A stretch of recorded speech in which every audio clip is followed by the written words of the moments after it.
Assalamualaikum warahmatullahi wabarakatuh. Semangat pagi anak-anak hebat SD Bisma 2. Bagaimana kabar kalian hari ini? Semoga kita semua selalu dalam lindungan Allah dan selalu diberi kesehatan. Pada kesempatan kali ini, Bu Rima dan guru-guru yang lain akan menjelaskan kepada kalian bagaimana sih Indonesia itu yang akan dirangkum dalam kegiatan tengah semester dengan tema Wonderful of Indonesia. Nah, tapi sebelum kalian belajar tentang itu semua, yang pertama nanti kalian akan mendengarkan materi tentang aturan berkendara atau perjalanan sesuai dengan kelas 2 tema keselamatan dalam perjalanan. Setelah itu kalian akan belajar tentang alat transportasi.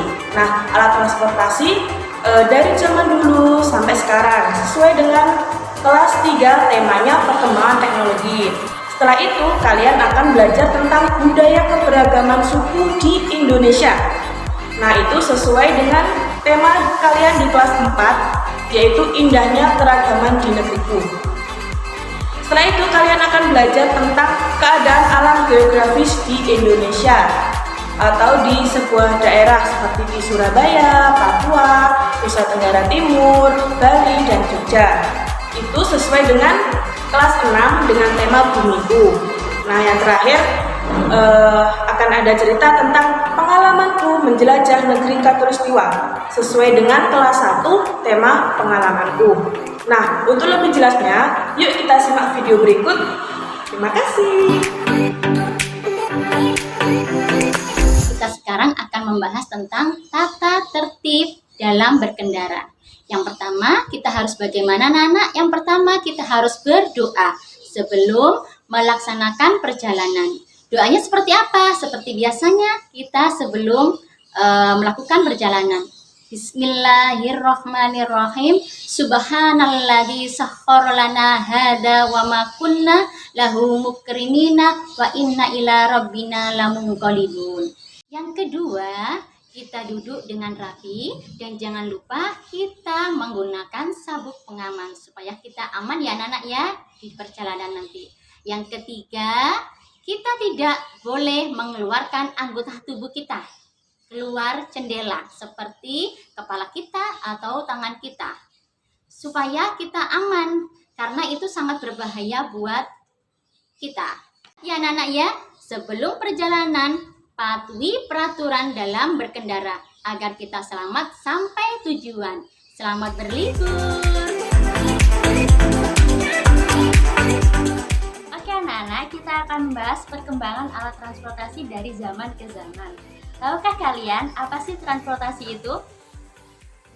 Transportasi adalah alat yang digunakan untuk mengangkut manusia, hewan, dan barang dari tempat satu ke tempat yang lain dengan digerakkan oleh makhluk hidup atau mesin.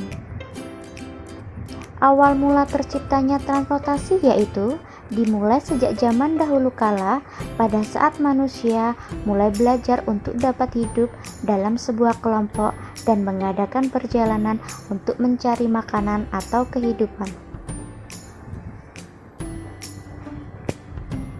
Apa saja ya jenis-jenis transportasi itu? Oh ya. Transportasi itu ada 3 jenis. Yang pertama, transportasi darat. Yang kedua, transportasi laut. Dan yang ketiga, transportasi udara. Inilah perkembangan transportasi dari dulu hingga sekarang. Alat transportasi darat zaman dahulu dan sekarang. Yang pertama, dokar. Dokar adalah alat transportasi zaman dahulu yang menggunakan tenaga kuda dan dikendalikan oleh kusir.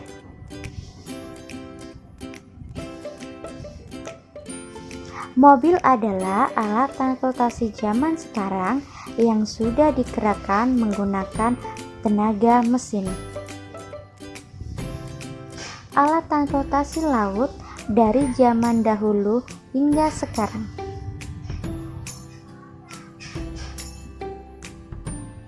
Sampan adalah alat transportasi laut yang digerakkan menggunakan dayung dengan cara di air. Kapal feri adalah transportasi laut zaman sekarang yang sudah digerakkan dengan menggunakan mesin. Alat transportasi udara dari zaman dulu hingga sekarang. Balon udara adalah alat transportasi udara zaman dulu. Pesawat adalah alat transportasi zaman sekarang. Itulah tadi jenis-jenis transportasi dari waktu ke waktu. Semoga bermanfaat. Dari video tersebut dapat disimpulkan bahwa perkembangan alat transportasi dari waktu ke waktu banyak mengalami perubahan. Untuk selanjutnya, kita akan mempelajari keberagaman budaya bangsaku. Yuk, mari kita mempelajarinya dengan seksama. Tahukah kamu apa itu keberagaman? Atau kalian pernah mendengar arti kata keberagaman? Mari kita kaji lebih dalam. Jadi, keberagaman adalah suatu kondisi di dalam masyarakat yang terdapat banyak perbedaan dari berbagai aspek seperti suku bangsa, agama, ras, keyakinan, sosial budaya, ekonomi. Salah satu negara yang mempunyai keberagaman yang menonjol adalah negara Indonesia. Karena negara Indonesia memiliki perbedaan dari berbagai aspek seperti suku bangsa, agama, ras, keyakinan, sosial budaya, ekonomi. Dari berbagai perbedaan itu, maka bangsa Indonesia dapat dikatakan sebagai bangsa yang majemuk. Bhinneka Tunggal Ika merupakan alat pemersatu bangsa Indonesia. Semboyan ini memiliki makna berbeda-beda tapi tetap satu jua. Dari mulai suku bangsa, ras, agama, bahasa, dan lain-lain berbeda tapi tetap dalam satu wadah yang sama, yaitu bangsa Indonesia.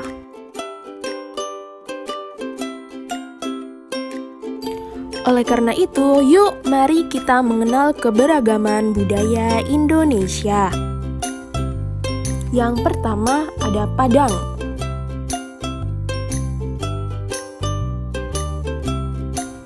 Padang adalah kota dari Sumatera Barat yang terletak di pantai barat Pulau Sumatera.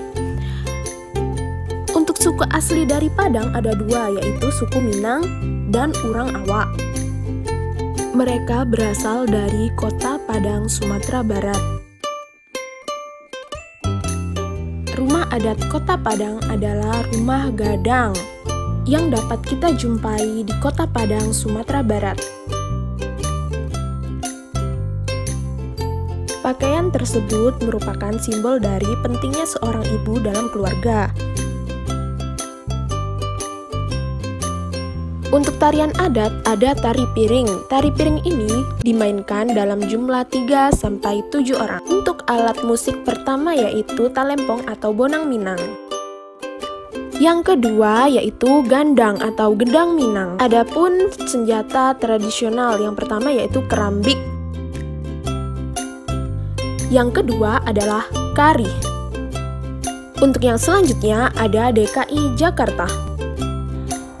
DKI Jakarta merupakan salah satu kota terbesar yang memiliki status provinsi. Untuk suku bangsa DKI Jakarta yaitu suku Betawi. Suku Betawi merupakan suku yang menempati daerah Bogor, Jakarta, dan sekitarnya. Untuk rumah adatnya ada rumah adat Kebaya. Rumah adat Kebaya ini rumah adat suku asli Betawi yang terinspirasi dari kebaya. Selanjutnya, untuk pakaian adat ada dandanan care haji untuk laki-laki dan dandanan care none untuk perempuan. Dan untuk tarian adatnya ada tari topeng Betawi. Sedangkan untuk alat musiknya yaitu yang pertama ada tanjidor. Untuk yang kedua ada marawis. Senjata tradisionalnya yaitu yang pertama ada golok gobang. Dan untuk yang kedua ada pisau rawut. Untuk selanjutnya ada Bali. Bali merupakan salah satu pulau di Nusa Tenggara, biasa disebut dengan Pulau Dewata atau Pulau Seribu Pura. Untuk suku bangsa Bali dinamakan Bali Aga yang menganggap mereka sebagai penduduk Bali yang asli. Untuk selanjutnya yaitu rumah adat angkul-angkul, yaitu bangunan yang menyerupai gapura yang memiliki fungsi sebagai pintu masuk. Untuk pakaian adatnya yaitu baju safari untuk kaum laki-laki. Untuk para wanita, umumnya mengenakan kebaya Bali ketika melaksanakan upacara adat atau keagamaan. Nah, di sini untuk tari tradisionalnya ada tari barong yang menggambarkan perseteruan antara kejahatan yang digambarkan oleh barong dan garuda. Alat musik tradisional Bali yang pertama ada pereret Bali. Nah, untuk yang kedua ada rindi Bali. Dan untuk senjata tradisionalnya ada keris tayuhan. Oke, kita lanjut ke Makassar. Makassar terletak di pesisir barat daya Pulau Sulawesi dan berbatasan dengan Selat Makassar. Suku Mangkasara ialah istilah etnis yang mendiami pesisir selatan Pulau Sulawesi. Sedangkan untuk rumah adatnya ada rumah adat Saoraja. Rumah ini cukup unik karena tidak dibangun dengan paku, melainkan digantikan besi atau kayu. Untuk pakaian adatnya ada tutu yang digunakan oleh kaum laki-laki. Sedangkan untuk kaum wanita menggunakan pakaian adat baju bodo. Untuk tarian adat ada tari pakarena atau tari kipas. Untuk alat musik tradisionalnya ada ana bacing. Sedangkan untuk senjata tradisionalnya ada badik. Nah, untuk yang terakhir ada Ambon. Ambon merupakan ibu kota Provinsi Maluku yang terletak di Kepulauan Maluku di selatan Pulau Seram. Suku bangsa Ambon merupakan campuran dari Austronesia dan Papua. Untuk rumah adat Ambon biasa disebut dengan rumah Baileu. Sedangkan pakaian adat dinamakan baju cele yang berbentuk motif garis-garis geometris atau kotak-kotak kecil. Nah, untuk tarian adatnya ada tari cakalele. Sedangkan alat musik tradisionalnya ada tahuri. Dan yang terakhir untuk senjata tradisionalnya ada parang sarung. Yang sudah kalian simak sebelumnya. Jadi, meskipun keberagaman berbeda-beda, tapi tetap dalam satu wadah, yakni bangsa Indonesia. Setelah mempelajari keberagaman budaya bangsa, selanjutnya kalian dengarkan dan amati video berikut ini tentang peristiwa sejarah atau heroik kepahlawanan yang pernah terjadi di Indonesia, yang salah satunya adalah di kota Surabaya. Yuk kita simak bersama-sama. 10 November. Apa yang terlintas di benak kalian saat mendengar kata 10 November? Ya, Hari Pahlawan.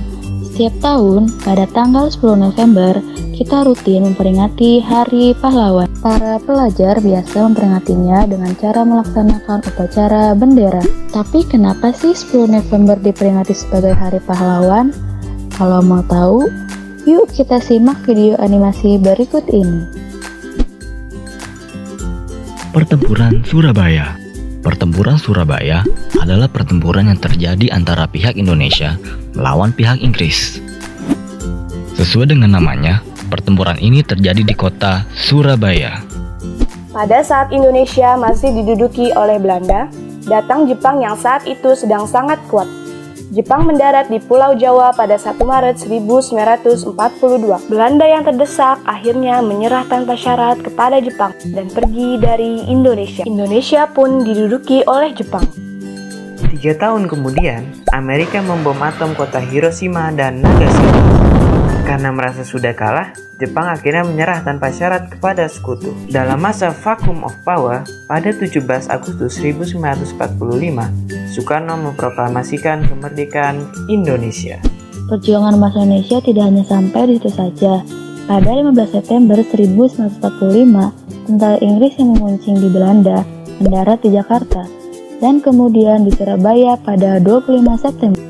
Mereka memiliki beberapa misi, yaitu melucuti tentara Jepang, membebaskan tawanan perang, dan memulangkan tentara Jepang. Namun, tentara Inggris juga memiliki satu misi lagi, yaitu mengembalikan Indonesia menjadi jajahan Belanda kembali. Hal ini pun memicu adanya perlawanan-perlawanan rakyat. Mulai 1 September 1945, pemerintah Indonesia memerintahkan agar bendera merah putih selalu dikibarkan di seluruh wilayah Indonesia. Namun, pada malam hari tanggal 18 September 1945, sekelompok tentara Belanda yang dipimpin oleh Plukman mengibarkan bendera Belanda di tiang teratas Hotel Yamato. Keesokan harinya, area-area Surabaya yang melihatnya marah dan kemudian berkumpul di depan Hotel Yamato. Sudirman yang saat itu hadir masuk ke dalam hotel digawal oleh 2 orang untuk meminta kepada Plukman agar segera menurunkan bendera. Area-area Surabaya yang berada di luar berhasil menurunkan bendera Belanda, merobek warna birunya, dan menaikkannya kembali ke puncak tiang bendera. Setelah kejadian tersebut, meletuslah pertempuran Indonesia melawan Inggris. Pertempuran memuncak dengan terbunuhnya Brigadir Jenderal AWS Malabi yang merupakan tentara Inggris di Jawa Timur. Posisi Malabi digantikan oleh ECR Mansur.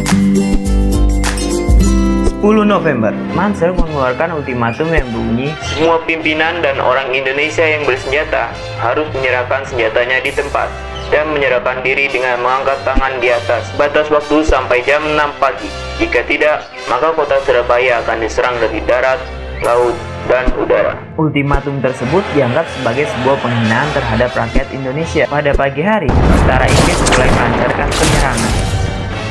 Salah satu tokoh pemuda mengobarkan semangat pulang area-area Surabaya melalui pidatonya yang berakhir. Selama pantai-pantai Indonesia masih mempunyai tanah merah yang dapat memiliki tetarik dan putih, merah dan putih, maka selama itu tidak akan kita mau menyerah kepada siapapun juga. Kita tunjukkan bahwa kita ini adalah benar-benar orang yang ingin merdeka. Dan untuk kita saudara-saudara, lebih baik kita hancur daripada tidak merdeka. Sebelum kita tetap merdeka atau mati. Surabaya digempur dari 3 sektor, yakni darat, laut, dan udara. Terjadi pertempuran yang sangat sengit selama kurang lebih 3 minggu. Pada akhirnya, kota Surabaya dapat diduduki oleh Inggris. Sebanyak 6.000 hingga 16.000 pejuang Indonesia tewas, dan sebanyak 600 hingga 2.000 tentara Inggris juga tewas dalam pertempuran tersebut. Maka dari itu, maka 10 November diperingati sebagai Hari Pahlawan. Pertempuran Surabaya menunjukkan betapa heroiknya para pejuang melawan kekuatan asing. Sudah sepatutnya kita ikut mempertahankan kemerdekaan Indonesia. Jangan sampai Indonesia dikuasai oleh negara asing lagi. Nah, anak-anak, dari video tersebut dapat disimpulkan bahwa pertempuran 10 November tahun 1945 di kota Surabaya merupakan peristiwa bersejarah dan menjadi saksi atas perjuangan tokoh-tokoh penting maupun rakyat ataupun arek-arek Surabaya yang telah berjuang dalam mempertahankan kemerdekaan bangsa. Nah, ingat kata Insinyur Soekarno bahwa bangsa yang besar adalah bangsa yang menghargai pahlawannya.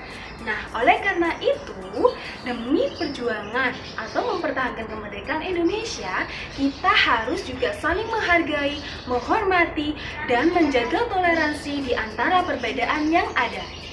Untuk itu, sikap yang patut kita teladani dari pahlawan adalah pantang menyerah, berani, berjuang, dan rela berkorban. Nah, berjuang di sini adalah mampu merebut kembali serta mempertahankan kemerdekaan Indonesia dari tangan penjajah. Sebagai seorang pelajar, tentunya kalian juga harus memiliki semangat juang untuk meraih impian di masa depan. Hadapi segala tantangan, lawan dan perangi kebodohan.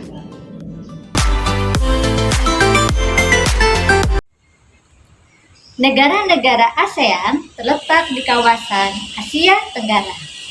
Letak astronomi Asia Tenggara adalah 28 derajat lintang utara, 11 derajat lintang selatan, 92 derajat bujur timur, dan 141 derajat bujur timur. Kawasan ini dilalui oleh garis khatulistiwa sehingga beriklim tropis. Asia Tenggara terletak di antara benua Asia dan Australia serta 2 samudra, yaitu Samudra Hindia dan Samudra Pasifik. Wilayah Asia Tenggara dibagi menjadi 2 dataran, yaitu dataran berbentuk semenanjung dan dataran berbentuk gugusan kepulauan. Salah satu contoh wilayah yang berbentuk gugusan kepulauan adalah wilayah Indonesia. Anak-anak, kali ini kita akan membahas tentang kondisi geografis di negara kita, yaitu Indonesia. Halo, Assalamualaikum. Anak-anak, perkenalkan nama Ibu Novika Widi Astuti, biasa dipanggil dengan Bu Novi. Nah, kali ini Ibu akan menerangkan mengenai materi kondisi geografis Indonesia. Kita sebagai warga negara Indonesia harus tahu nih, bagaimana sih kondisi geografis Indonesia? Pertama, kita harus tahu terlebih dahulu letak Indonesia. Kedua, batas-batas dan luas Indonesianya. Letak Indonesia. Indonesia letaknya dibagi menjadi 3. Ada letak astronomis, ada letak geografis, dan ada letak geologis. Nah, kalau yang astronomis ini berhubungan dengan garis lintang dan garis bujur. Indonesia terletak di mana ya? Indonesia ada di 6 derajat lintang utara sampai 11 derajat lintang selatan dan 95 derajat bujur timur sampai 141 derajat bujur timur. Nah, ini adalah letak astronomis Indonesia. Dampak dari letak astronomis ini apa ya bagi Indonesia? Yang pertama, dari lintangnya, karena kita terletak di 6 derajat lintang utara sampai 11 derajat lintang selatan, ini menyebabkan Indonesia memiliki iklim tropis. Kedua, dilihat dari garis bujur, ini berdampak di Indonesia dengan adanya perbedaan waktu. Jadi di bagian barat, bagian tengah, dan di bagian timur itu berbeda waktunya. Bedanya selisih 1 jam, 1 jam. Nah, anak-anak, selanjutnya kita akan membahas mengenai letak Indonesia berdasarkan geografisnya. Apakah kalian tahu apa itu letak geografis? Letak geografis merupakan letak suatu daerah atau negara dilihat dari kenyataannya di permukaan bumi. Letak geografis sebuah daerah atau negara dibatasi oleh letak geografis daerah atau negara lain yang berbatasan. Letak Indonesia secara geografis diapit 2 benua dan 2 samudra. Berbatasan langsung dengan beberapa negara di Asia, terdiri dari pulau-pulau. Letak geografis Indonesia dianggap strategis karena menjadi tempat persilangan antara 2 benua dan 2 samudra. Nama 2 benua tersebut yaitu benua Asia dan benua Australia. Sedangkan 2 nama samudranya yaitu Samudra Pasifik dan Samudra Hindia. Selanjutnya, yang kedua kita harus tahu batas-batas Indonesia. Nah, di sebelah utara berbatasan dengan Selat Malaka, Selat Singapura, Laut Cina Selatan, Laut Sulawesi, Samudra Pasifik, Malaysia, Singapura, Filipina. Di sebelah selatan berbatasan dengan Timur Leste, Australia, Samudra Hindia, Laut Timur, dan Laut Arafura. Di sebelah timur berbatasan dengan negara Papua Nugini dan Samudra Pasifik. Di sebelah barat berbatasan dengan Samudra Hindia. Negara Indonesia merupakan negara kepulauan. Terdapat lebih dari 17.000 pulau-pulau berukuran besar dan kecil di wilayah Indonesia. Dari sejumlah tersebut, sekitar 6.000 pulau tidak berpenghuni. Beberapa pulau besar yang terdapat di Indonesia: Sumatera, Jawa, Kalimantan, Sulawesi, dan Papua. Sementara itu, beberapa pulau kecil yang berada di wilayah Indonesia antara lain Pulau Nias, Pulau Siberut, Pulau Bangka, Pulau Belitung, Pulau Madura, Pulau Bali, Pulau Lombok, dan Pulau Flores. Wilayah Indonesia membentang dari Sabang di barat hingga Merauke di sebelah timur. Luas Indonesia terdiri atas daratan dan perairan. Kenapa ada dua? Karena Indonesia merupakan negara kepulauan. Luas daratan Indonesia adalah 1.922.570 km persegi dan luas perairan Indonesia adalah 3.257.483 km persegi. Dari angka ini kita bisa membandingkannya kalau wilayah lautan ini lebih luas dibandingkan wilayah daratannya. Selanjutnya ada beberapa pengaruh letak geografis Indonesia, yaitu yang pertama, Indonesia memiliki dua musim. Pengaruh pertama letak geografis Indonesia adalah pembagian musim di Indonesia, yaitu musim penghujan dan musim kemarau. Pengaruh ini dapat terjadi karena letak Indonesia yang diapit oleh dua samudra. Dua, Indonesia memiliki keberagaman budaya. Indonesia juga berada di antara dua benua yang kemudian mempengaruhi bidang sosial budayanya. Dan yang ketiga, Indonesia memiliki keberagaman aneka flora dan fauna. Hal ini tentunya tidak asing lagi di mata dunia.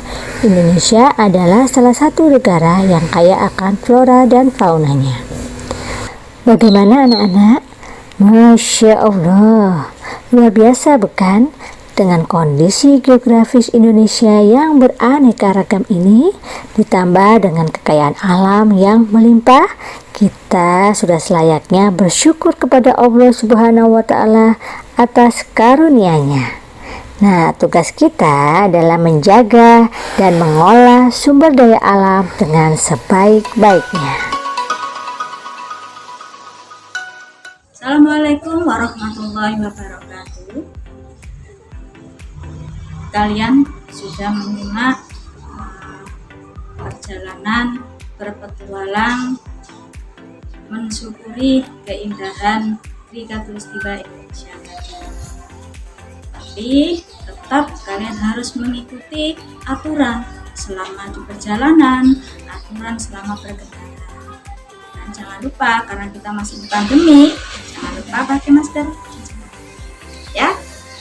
Oh ya, guru juga pasti tahu kalian punya pengalaman berpetualang, baik itu berpetualang di tempat rekreasi atau di desa.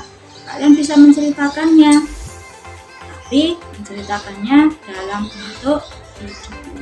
Jangan lupa dikirim ya. Oke, terima kasih. Assalamualaikum.